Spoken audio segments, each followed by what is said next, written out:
বাংলাদেশ জামায়াত ইসলামীর কেন্দ্রীয় মজলিসের শূরার সদস্য ও কুষ্টিয়া জেলা আমির অধ্যাপক আবুল হাশেমের জানাজা সম্পন্ন হয়েছে।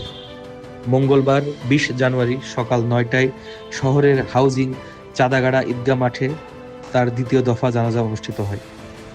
জানাজায় জামায়াত ইসলামীর নেতাকর্মীরা ছাড়াও কুষ্টিয়া জেলা বিএনপির আহ্বায়ক কুতুবউদ্দিন আহমেদ ও সদস্য সচিব, কুষ্টিয়া ৩ সদর আসনের বিএনপি মনোনীত সংসদ সদস্য প্রার্থী প্রকৌশলী জাকির হোসেন সরকার সহ বিভিন্ন শ্রেণী পেশার মানুষ অংশগ্রহণ করেন।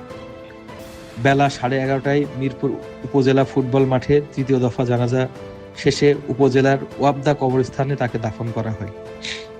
এর আগে সোমবার রাতে তার গ্রামের বাড়ি কুষ্টিয়ার ভেড়ামারা উপজেলার গোলাপনগরে প্রথম দফায় জানাজা অনুষ্ঠিত হয়।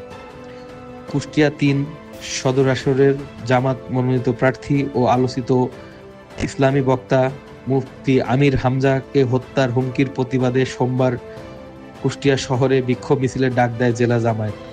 মিছিল শেষে সংক্ষিপ্ত সমাবেশে বক্তৃতা করছিলেন জেলা আমির অধ্যাপক আবুল হাশেম। এক পর্যায়ে হঠাৎ অসুস্থ হয়ে পড়লে তৎক্ষণাৎ তাকে কুষ্টিয়া শহরের থানাপাড়া এলাকায় একটি বেসরকারি হাসপাতালে নেওয়া হয়। হাসপাতালে নেওয়ার পর কর্তব্যরত চিকিৎসক তাকে মৃত ঘোষণা করেন। News desk, channel deo.